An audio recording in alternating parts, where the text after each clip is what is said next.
All right, so it is a good time to talk about this.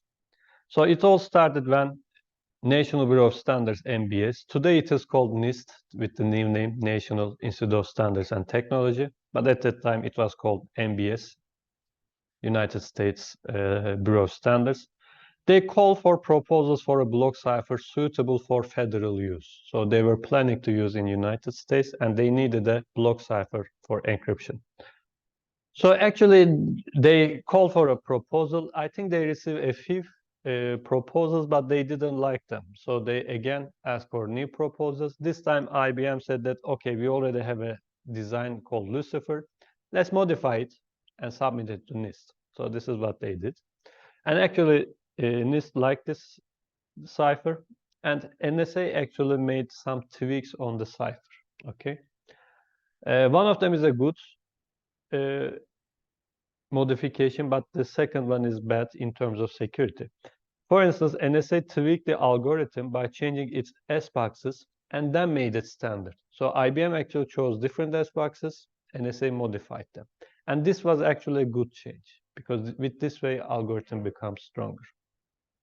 But the problem is that at that time, Lucifer was using a 128-bit secret key, but this uses 56 bits. So NSA actually reduced the key size so that using their supercomputers, they can make a brute force attack. So currently this algorithm renamed as data encryption algorithm, DEA, instead of standard, because when people see the name standard here, they think that the algorithm is still a standard.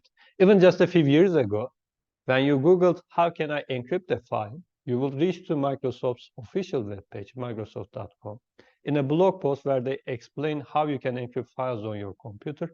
And as an example, they were using this. So people thought that this was still secure. Luckily, they removed that part. But people still think that this is secure and use it. But in reality, it became useless after 1990 since its short key is susceptible to brute force attacks. As we mentioned, 2 to the 56 operations is not that hard.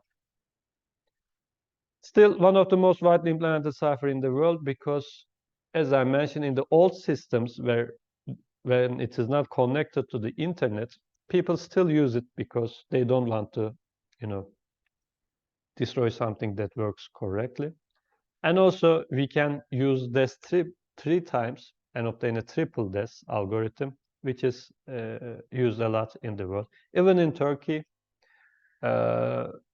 some of the credit cards that has contactless payments options, they are using triple DES. Okay, some of them use AES, but some of them are using triple DES in Turkey. So let's look at the early reactions. After the standardization, the NBS organized 2 public workshops, and Diffie and Hellman claimed that a machine can be built for $20 million to perform exhaustive search on 56-bit keys. So initially, cryptographers were right. They said that this key is too short. But since the technology was not that good at that time, NBS thought that this is not that easy. They said that such a machine would cost over $70 million to build between 1977 and 1990, be 256 feet long, and draw millions of watts of power. So probably they were focusing on the technology at the time where CPUs are really slow and so on, but agencies had their own supercomputers, so it wasn't actually, this sentence is not that correct, and Diffie and Hellman actually kind of were right. And also, when people analyze these SBOX, they realize that they are carefully chosen. Some speculated that there might be a trapdoor in the algorithm so that an additional piece of information may allow unauthorized decryption. So far, we haven't detected such a thing. So this claim is not that correct, actually. And academics failed to provide successful attacks until 1990. Okay. In 1992, Biham and Shamir provided the first theoretical attack, and they named this as differential cryptanalysis. So when they discovered, so Biham was the PhD student of Shamir, and they discovered this technique, and they break many ciphers. And when they break them, they actually needed just a few plain text and cipher text, like just a few hundred. But when they tried to apply this technique to this, They realized that they can break it, but they need 2 to the 47 chosen plaintext to be captured. So this is not realistic. So they realized that actually people who designed this algorithm knew differential cryptanalysis, so it is secure. Because at the time they could easily break similar ciphers, but not this. 1 year later, Matsui provided the first experimental cryptanalysis of DES by introducing linear cryptanalysis. It also required too much plaintext ciphertext pairs to be captured to perform the attack. For his experiment, Matsui generated the pairs with 40 days of continuous encryption using PCs available to him at Mitsubishi. So Matsui were working at Mitsubishi, and if I'm not mistaken, he's still working there. And not the car company, but Mitsubishi Electronics, okay? So idea is as follows. You choose a secret key for this and encrypt many plain text with the secret key and obtain ciphertext. So this is what he did by, generating these pairs for 40 days. Then he acts as if he doesn't know the secret key, so he forgets it. And just by looking at these plaintext and ciphertext and performing operation on them, he recaptures the secret key he initially chose. So this is what actually experimental cryptanalysis means, okay?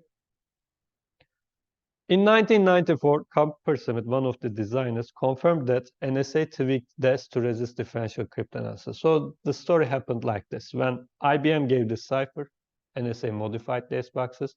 So IBM realized that since they know what change they made, they tried to analyze both of the ciphers. And by doing this, they realized that they can break their own design, but not NSA's tweaked S boxes. Because IBM also discovered differential cryptanalysis at the time. So they went to NSA, said that we know why you made those changes because we can break our initial design now. So we understand that you did it deliberately. And NSA said to them, yes, we know this cryptanalysis technique. Of course, they are not calling differential cryptanalysis because everybody is using a different name. For instance, IBM people said that it named it as T attack, as the tickle from the word tickle, because they are making small modifications on plain text to break the cipher. So IBM said to NSA that they also discovered this technique. And NSA said that, yes, we knew this technique for a very long time, and we are using it to listen to other countries. So please keep it secret so that we can continue, listening to other countries. So actually, Biham received a fellowship from IACR, I think 5 or 10 years ago, and he gave a talk named How to Make a Difference. We call it differential cryptanalysis because we are introducing small differences in the input. So this is why he gave the talk titled How to Make a Difference. So he received the awards from IACR, and at the end of his talk, he thanked every secrecy agency for knowing this technique for a very long time and not announcing it publicly, so that he got the honor to introduce to the academia.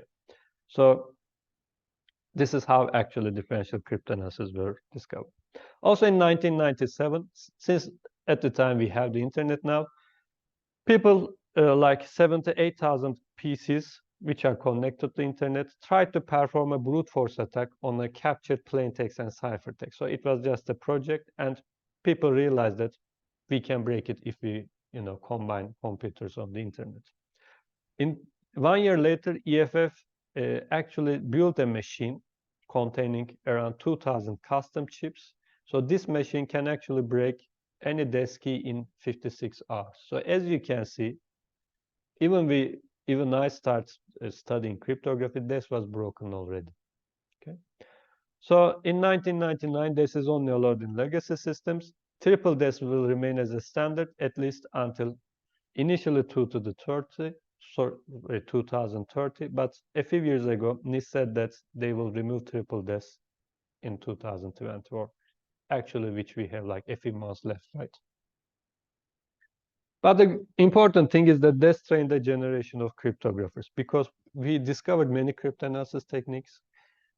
Cryptographers learned how to analyze ciphers. So today we can design really good block ciphers due to all of this knowledge. Okay, this is why this is important, and we are going to talk about it, but we have to keep in mind that this can be easily broken and you shouldn't be using it in practice. So let's look at the design. Block size is 64 bits, key length is 56 bits, round number is 16, and the type is face style.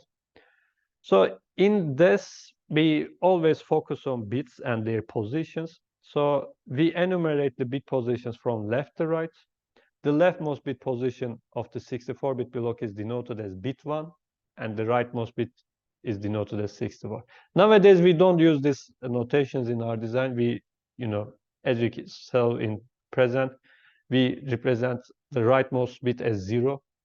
Here it is 64, and the leftmost bit is 1. Okay, so this representation is important because then you will look at the permutation and then you will understand which bit goes to which place. Okay. So recall that in face style, we actually have right and left parts, and right part becomes the left part in the next round, and so on. So this picture becomes this in this. So you have the master key, perform some permutation on it, perform some rotations, perform another permutation, and produce a 48-bit round key. Okay, so these are all 48 round keys.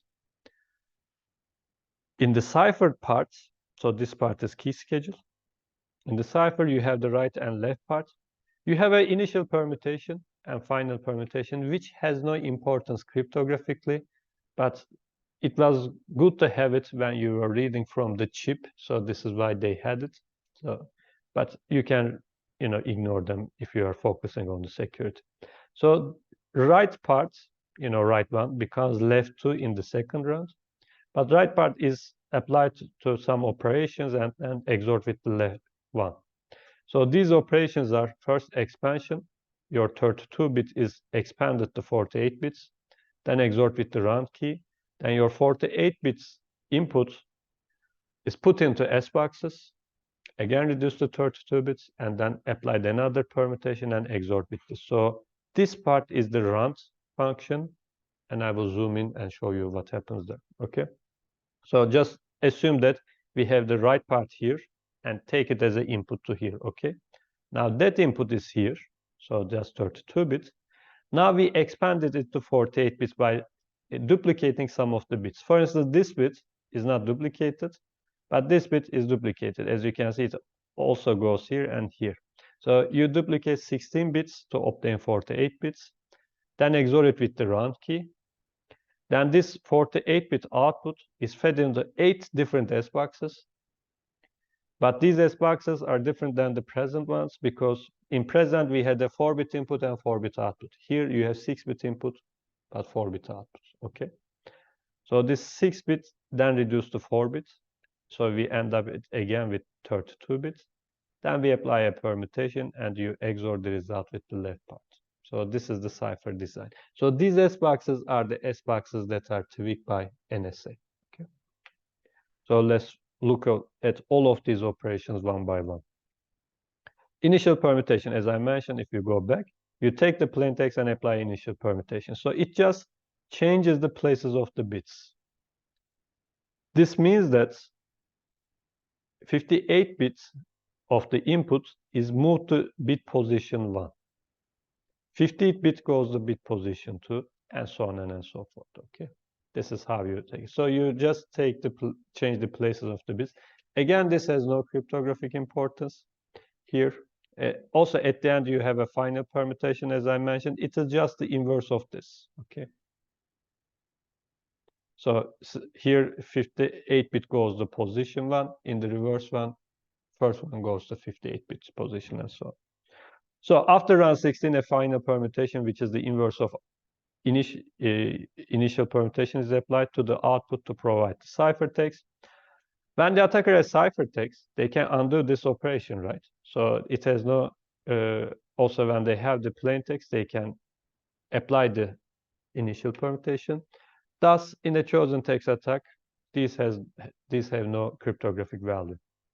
However, this is designed for hardware, and IP is designed so that it provides a suitable ordering of bits when loaded from input device to the desk chip. That is the whole idea. In modern designs, you would not see this kind of thing. So you can learn it right now and then forget it. Okay, it is not that important. All right, key schedule. 64-bit user key is taken, but the most significant bits of the bytes are used for parity, so the effective key is 56 bits. First permutation PC1 is applied to remove the most significant bits and permute the 56 bits. Then 56-bit key is divided into two 28-bit parts, and they are rotated by Ri after round I. And how many bit rotations you are going to do depends on this table. Okay. So in the first round, so if I go to the picture, here you will see that there are 1-bit rotations, but also 2-bit rotations. So this 2 or 1 actually depends on which round you are, and it is shown in this table.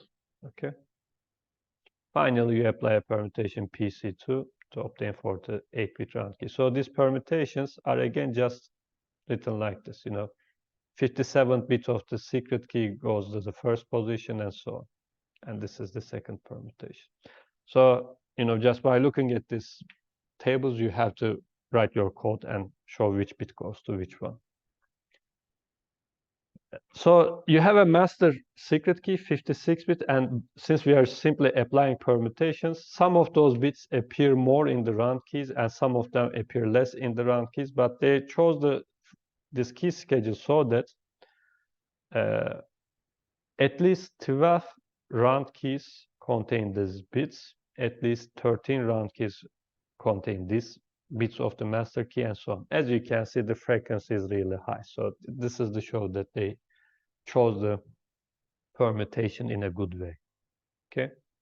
So if we go to the run function, it contains 4 operations: expansion, key addition, substitution, permutation.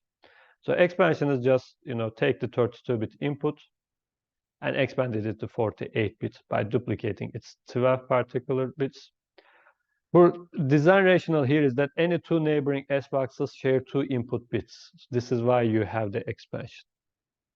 Okay, expansion is again shown this, 32-second bits goes here, but also goes here. So you duplicate it, as you can see. Some bits are not duplicated, but some of them duplicated. That is the whole idea. Key addition, 48-bit round keys XOR to the 48-bit intermediate value. So this is obvious. Round keys are generated by the key schedule algorithm. Substitution, the 48 bits are split into 8 groups of 6 bits and used as the inputs of 8 different S boxes. S boxes have dimensions 6 times 4. So 6-bit input, 4-bit output. This is important because this is irreversible, right? And I give you 4-bit, you cannot guess what 6-bit input use. But this is why this is a phase-style cipher, so that we don't have to apply the inverse of the S box. This is why we can encrypt and decrypt. Thus, the concatenated outputs provide 32 bits of intermediate value. Security depends on the S boxes since they are the only nonlinear part of the cipher. So in order to design a cipher that is good, in other words, resistant against known cryptanalysis techniques, you have to choose your S boxes carefully. This is why NSA chose them in a good way. A 4x6 S box can be seen as a 6x4 S box can be seen for many 4x4 S boxes. Idea is as follows. The outer 2 bits of 6 bits represent the S box to be used, and the inner 4 bits are taken as the input. So here's an example. So this is your 6-bit input. We look at the outer bits, 1, 0, write it here.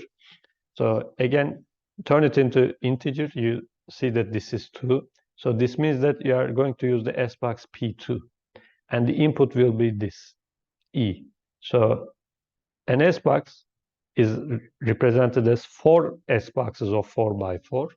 So this example says that we are going to use P2 and the input will be E. So you go to P2, you found E. So the input will be E and the output will be 5.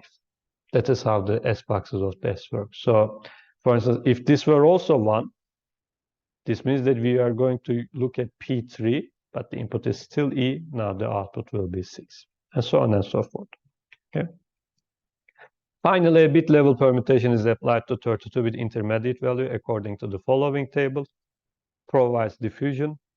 So these are the changes on the bits. So this is the whole one round. You repeat it 16 times and obtain this. As you can see, it is a lot complicated when you compare it with present, right? There are many operations.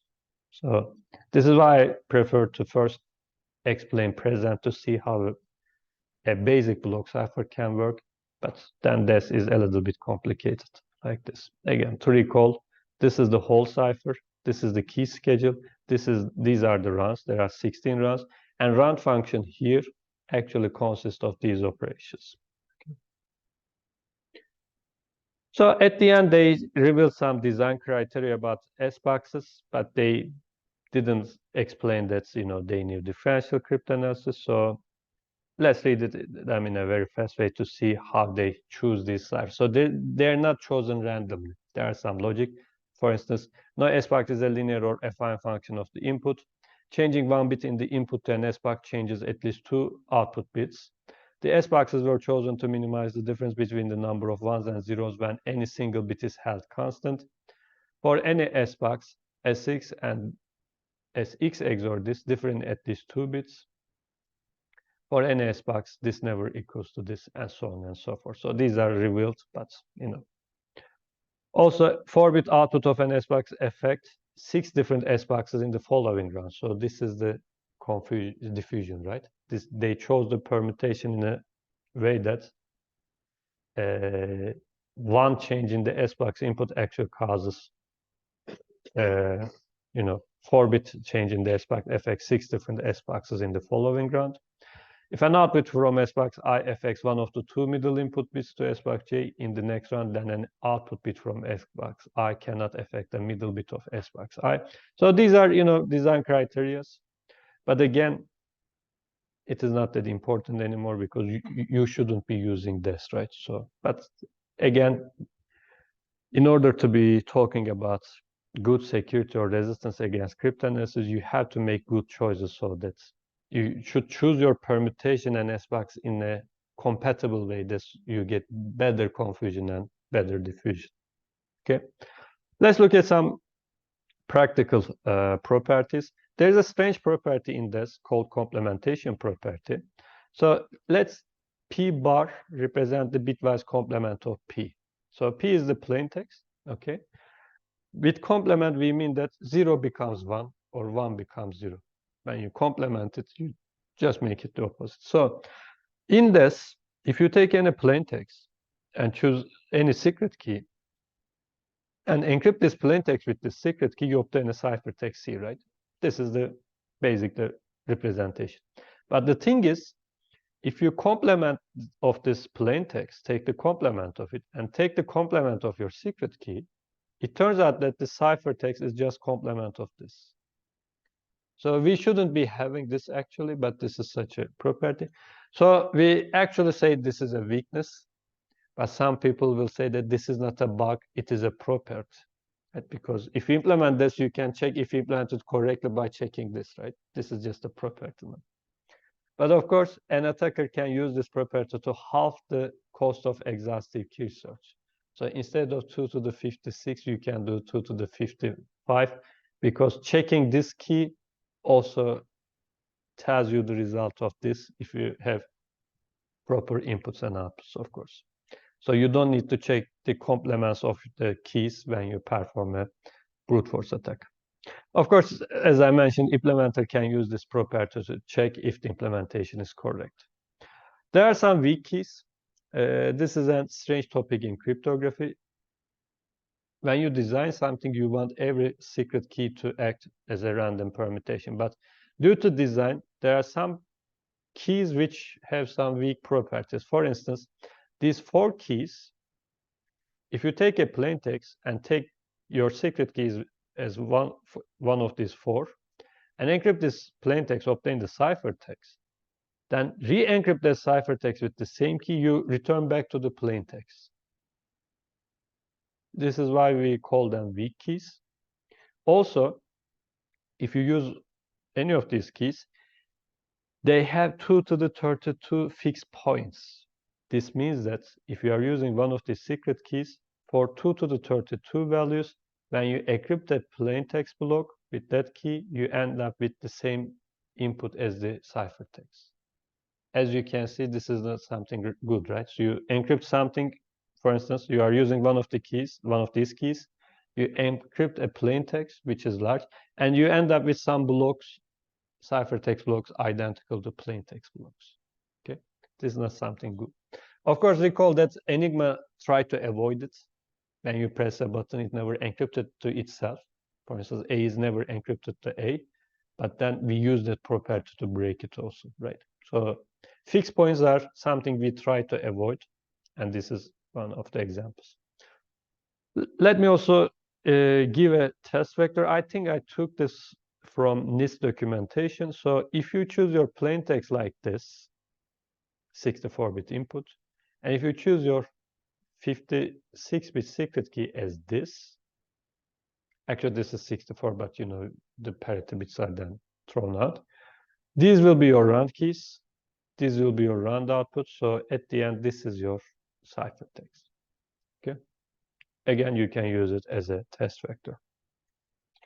So if this is broken, how can we strengthen it? This was deployed in many applications, and it wasn't easy to change it with another cipher. In order to overcome the exhaustive search for the 56-bit key, multiple DES encryption with different keys are suggested. But the expected security level is not possible in practice. For instance, double encryption with 2 keys, which are 56 bits, does not provide you 112-bit security. So this was the initial hope, but in practice, you don't get it. I will explain in a minute. Currently, the most used DES variant, which is also standardized by NIST, is triple DES algorithm. So triple DES uses 3 keys, K1, K2, and K3. Using this, a plain text is encrypted with K1, decrypted with K2, then encrypted with K3. As you can see, it is not 3 encryptions, 1 encryption, then decryption, then encryption. Okay, and there's a reason for it. So it looks like this. So you take the plain text, encrypt it with 1 key, decrypt it with the second one, then encrypt again with the third one. This is important because, as I mentioned, by the initially NIST said that this algorithm will be fine until 2030. But just a few years ago, in a documentation, they said that they will be removing in 2024. So backward compatibility, this is what this algorithm allows. So if you choose all 3 keys identical, then triple DES here becomes, encrypting P with a key, then decrypting with the same key. So you return back to the plain text.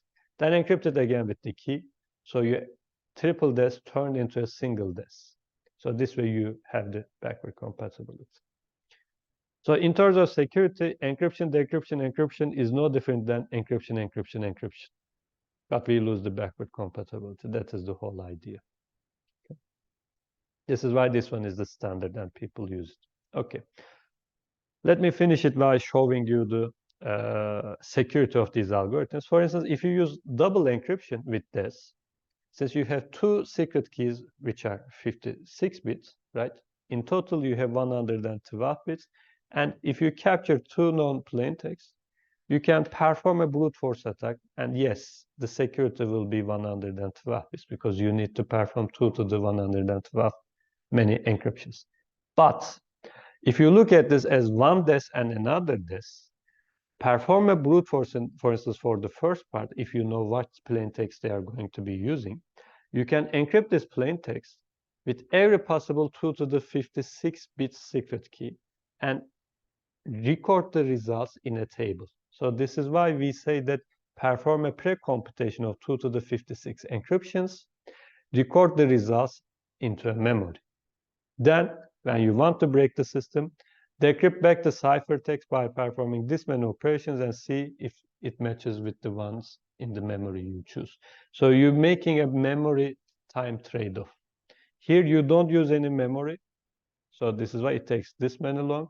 But if you perform pre-computation and record it to memory, now your attack becomes faster. So in total, you need to perform 2 to the 56 encryptions plus 2 to the 56, which is 2 to the 57. So using a double DES actually just doubled your security. So if you can break this in 1 minute, you can break this one in 2 minutes. That's it. This is important because this knowledge is sometimes forgotten. For instance, in Tesla S and Tesla, I think X car keys, you could clone the key fob by performing an attack. So the company who prepared this key fob created a firmware update, just making the encryption into double encryption.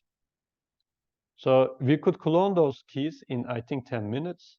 But with that update, they thought that it will be secure. But due to this stuff, actually, now we can break it in 12 minutes. So they have to re-update it and so on. So this knowledge is important. This is why triple DES does not provide you 168-bit security, but it provides you 112-bit security. And this is why NIST is going to remove it from the standards in the following months.